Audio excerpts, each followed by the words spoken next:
On my work anniversary, I walked into the office expecting a congratulations. Instead, my boss looked me dead in the eye and said, "Stella, we think it's time you move on. You're not leadership material." No warning. No reason.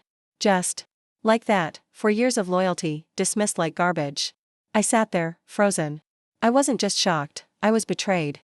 I had worked overtime, skipped vacations, trained new hires, and even fixed her mistakes behind closed doors. I didn't just do my job. I held her department together. And this was my reward? "You're too emotional, Stella," she added, as if to twist the knife. "You take things personally. That's why you'll never be a leader." I wanted to scream. But instead, I nodded, and quietly walked out of her office. Because she didn't know what I'd been building. While she took credit for my work, I was creating something on the side. Every weekend, every late night, I poured my energy into a project management tool. Smarter. Faster. Built by someone who actually understood the real pain of corporate chaos. And that tool was already being beta tested by 2 companies. Real clients. Real money. She thought she had power over me. But the truth? She just lit the fire I needed. I didn't cry. I didn't beg. I didn't even tell anyone what happened. While my coworkers whispered about promotions and office gossip, I sat quietly at my desk, clearing out my personal files and exporting one last report. The same report my boss would later present as her own work in the executive meeting. Let her. Because in exactly 9 days, she was going to lose everything. That night, I finalized the deal with a mid-sized startup. They had been testing my platform for weeks and were ready to go all in. Their words? "We're switching our entire operations to your system, Stella. It's faster, cleaner, and actually makes sense." "Who built this?" I replied, "Just someone your boss told to quit." By the end of the week, 2 more companies signed up, and one of them was a direct client of the company I was working for. My ex-boss's department. Suddenly, her client was using my platform and paying me for it. Still, I didn't say a word. I kept my head down, waiting. Then the email came. "Stella, can we meet for 10 minutes tomorrow? I know things got tense last week." I smiled. Of course she wanted to talk. She had just found out the platform her biggest client had switched to was signed by me. But I wasn't walking into that office again. This time, I invited her to a cafe downtown, public enough that she couldn't raise her voice. When she arrived, she didn't even sit down before snapping, "What do you think you're doing?" I sipped my coffee. Calm. Collected. "Building what you never let me build here," I said. She laughed, bitter, confused. "You signed a contract. You can't work with our clients. That's a conflict." I slid a paper across the table.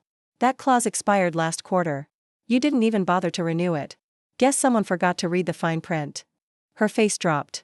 "I didn't take anything from you," I continued. "I just filled the hole you ignored. Your clients were tired of the chaos. I gave them something better." She stood there, speechless. But this was just the start. Because tomorrow, she was going to find out what it really felt like to be replaced. The very next morning, chaos hit the office like a storm. 3 clients pulled out of their contracts, without explanation. Emails flooded the support team. The IT department was in meltdown mode. And my boss? She was pacing the hallway like a woman on the edge. Because what she didn't realize was that every client she lost was now onboarding with me. They didn't leave because I convinced them. They left because I listened when she didn't. Because while she was busy chasing titles and dumping her workload on juniors, I was answering midnight emails, solving their real problems, and building the tool that finally gave them clarity. And now, her reputation, the one she built on lies and stolen credit, was collapsing in real time. I wasn't even there to witness it. I was working from my new shared office space, watching new signups roll in. My little side project? It had just crossed $100,000 in monthly revenue. And the best part? I hadn't spent a dime on advertising. The product spoke for itself. But just when I thought she'd crawl away quietly, she emailed me again. "Let's talk. I think we can work something out." Desperate. Predictable. So I agreed. I wanted her to say it, out loud. We met again, this time in a quiet conference room she rented. No assistants. No fake smiles. "I want to license your platform," she said, pretending to stay calm. "Let's be smart about this. We both know you can't scale this alone." I let her finish. Then I opened my laptop and showed her the dashboard, 4 new hires, a funded roadmap, and 2 VCs already interested. "I'm not alone anymore," I said. And then I leaned forward. "But I'll give you a chance. Not as a partner. As a client. Same rate as the rest. No discounts. No favors. She froze. I could tell, she wanted to scream. But she didn't. Because she knew. The girl she told to quit now ran the system she depended on. She didn't speak for a full 10 seconds. Just stared at the screen, jaw clenched, eyes darting across the numbers she never thought I could pull off. Then finally, with a forced smile, she extended her hand. "All right," she said. "You win." I didn't shake it. "This wasn't a game," I replied. "This was my life. The one you tried to shrink down to a desk job in silence with fake praise. You didn't just ignore my ideas, you tried to erase me." She pulled her hand back, stiff. "You've made your point." But I wasn't done. "Your clients didn't walk away because I stole them," I said. "They left because they were tired of someone who talked like a leader, but never acted like one." I watched her shift uncomfortably in her seat. Not out of guilt, but out of fear. Fear of becoming irrelevant. And now, she was. Later that week, her name disappeared from the company directory. Replaced by a temporary interim lead.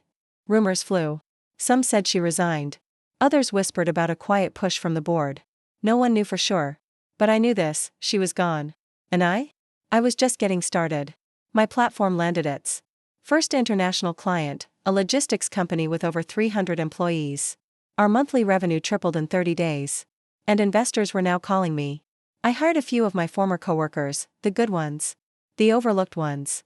The Stellas of their own departments. Together, we built a culture that did the one thing my old boss never understood: we listened. And slowly, the industry started paying attention. Not because we were loud, but because we were right. A year later to the day, exactly 1 year. After my so-called promotion meeting, I stood on a stage in front of 400 people at a tech conference. Behind me, a giant screen displayed our logo, Clarity OS, the same platform I started coding in my bedroom after midnight, with no funding, no team, and no one believing in me. Now, we had over 50,000 active users. A waitlist of enterprise clients. And a $10 million valuation. The host asked me, "Stella, what motivated you to build something like this?" I smiled.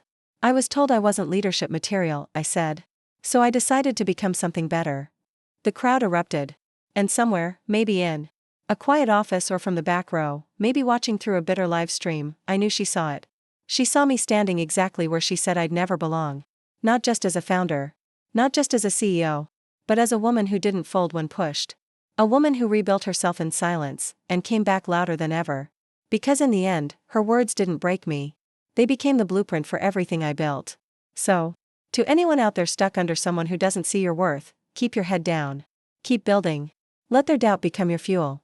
Because when the moment comes, and it will come, you won't just rise. You'll own the entire stage.